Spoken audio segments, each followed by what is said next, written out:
नमस्कार दोस्तों, इस एनी प्रूफ सीरीज की वीडियो में हम सर्कल का एरिया कैलकुलेट करने वाले हैं, वो भी लिमिट की हेल्प से। वैसे तो हम सभी लोग जानते हैं कि किसी भी वृत्त जिसकी त्रिज्या r हो उसका जो एरिया है वो पाई आर स्क्वायर होता है और उसे आप कैलकुलस में इंटीग्रेशन के मेथड से प्रूव भी कर सकते हैं।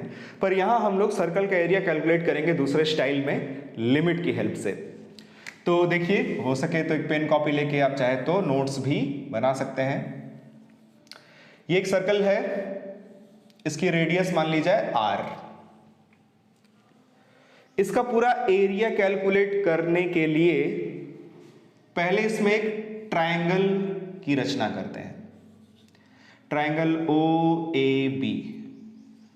अब अगर ऐसे ही इस सर्कल के भीतर ऐसे ही n ट्रायंगल्स बनाएं, मतलब ऐसे ही ट्रायंगल्स अगर हम बनाते चले जाएं, तो किसी एक ट्रायंगल का ये इंटीरियर एंगल कितना होगा भाई? ये इंटीरियर एंगल होगा total angle 360 degree, that is 2 pi divided by n। यानी ये एक अंतःकोण आएगा त्रिभुज का 2 पाई बाई n। अब यहां से इस पे परपेंडिकुलर ड्रॉप करिए, परपेंडिकुलर मिड पॉइंट पे ही मिलता है। जब भी किसी भी सर्किल के सेंटर से किसी भी कॉर्ड, ये ए बी एक जीवा है, उस पर जब आप परपेंडिकुलर ड्रॉप करेंगे तो वो मिड पॉइंट पर गिरेगा। और ये एंगल बाइसेक्टर भी होगा क्योंकि ये वाला और ये वाला जो साइड है वो दोनों वृत्त की त्रिज्या के बराबर है। तो ये एंगल आधा यानी पाई बाई n होगा, इधर भी ये वाला एंगल आधा यानी पाई बाई n होगा। अब सबसे पहले इस पूरे सर्किल के एरिया को कैलकुलेट करने की बजाय हम इस छोटे से ट्राइंगल ओ ए बी का एरिया कैलकुलेट करते हैं। तो देखिए, area of triangle O A B, किसी भी ट्राइंगल का एरिया होता है half base that is A B into height that is O M. ये आएगा 1/2। बेस ए बी को आप 2 टाइम्स ए एम लिख सकते हैं इंटू हाइट ओ एम। ये जो ए एम है, मान लीजिए सर्किल की रेडियस अगर आर है तो ओ ए की लेंथ आर होगी। यहां बनने वाला एंगल है पाई बाई एन, तो इस आर का अगर आप कंपोनेंट करेंगे तो ये वाली लेंथ आएगी R cos pi by N और ये वाली जो लेंथ है वो आएगी R sine pi by N. आपने इंटरमीडिएट में पढ़ा होगा वेक्टर का वियोजन, वैसा ही आप किसी भी ट्राइंगल में लेंथ का भी वियोजन कर सकते हैं। चलिए, अगर आपको ये नहीं समझ में आया तो मैं फिर से बताता हूं। इस ट्राइंगल में आप देखिए साइन पाई बाई एन लेंगे तो क्या आएगा? साइन पाई बाई एन बराबर परपेंडिकुलर अपॉन हाइपोटेनियस, लंब बटा में कर्ण, लंब की लंबाई है ए एम, कर्ण की लंबाई है आर, तो यहाँ से ए एम की जो लेंथ है वो मिलेगी R sine pi by N. ठीक वैसे ही ये वाली लेंथ जो है वो आएगी R cos pi by N, तो वो आप कैलकुलेट कर लेना। ए एम की लेंथ अब मैं लिखने जा रहा हूँ, ये है R sine pi by N, और वैसे ही ओ एम की लेंथ आएगी R cos pi by N. इसमें इस 2 से इस 2 को मत काटना, r into R R square, 2 sine A cos A sine 2a होता है, यह आएगा sign 2 pi by N.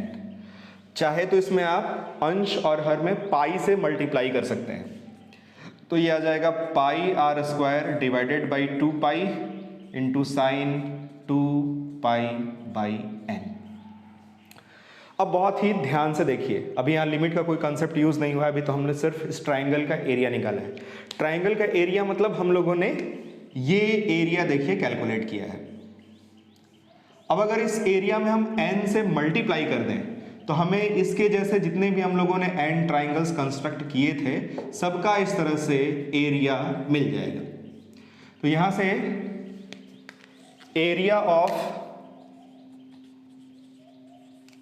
All triangles, ये अगर देखें तो ये आ जाएगा n टाइम्स एक ट्राइंगल का एरिया जो हम पहले ही कैलकुलेट कर चुके हैं, pi r square divided by 2 pi sine 2 pi by n।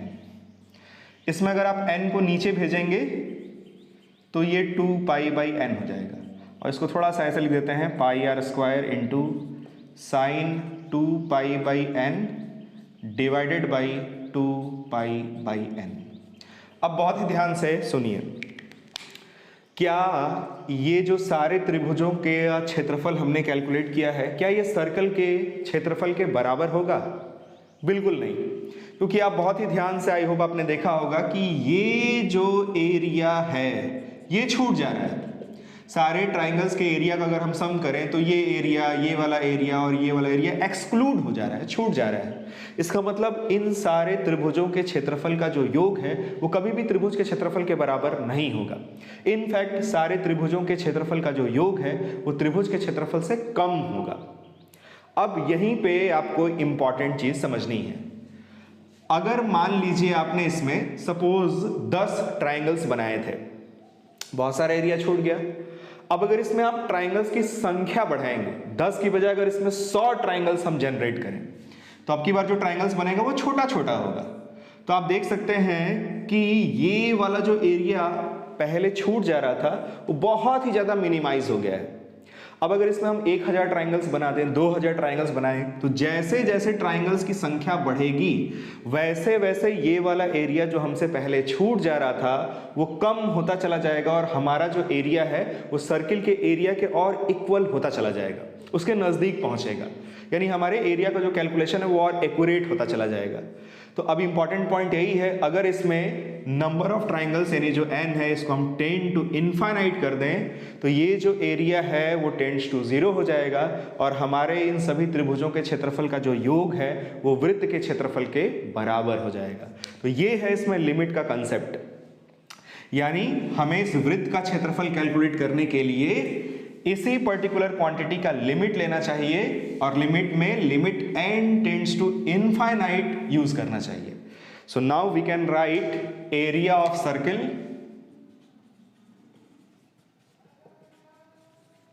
Is equals to limit n tends to infinite, और सारे त्रिभुजों के क्षेत्रफल का योग हम लोगों ने पहले ही कैलकुलेट कर रखा है, pi r square sine 2 pi by n divided by 2 pi by n। अब देखिए एक लिमिट की प्रॉब्लम बन गई है, बहुत ही सिंपल सी प्रॉब्लम है। इसमें अगर आप 2 पाई बाई n को थीटा मान लेते हैं तो as n tends to infinite होगा, थीटा टेंड्स टू 0 होगा। इसमें पाई आर स्क्वायर कॉन्स्टेंट है, इसको आप बाहर निकाल सकते हैं।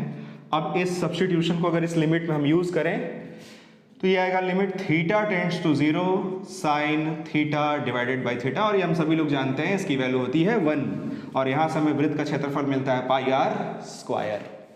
तो ये था वृत्त के क्षेत्रफल का प्रूफ यूजिंग लिमिट, और आई होप आपको समझ में आया होगा।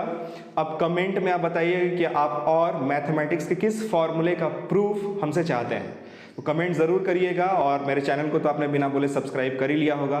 बहुत बहुत धन्यवाद, मिलेंगे अब अगली वीडियो में।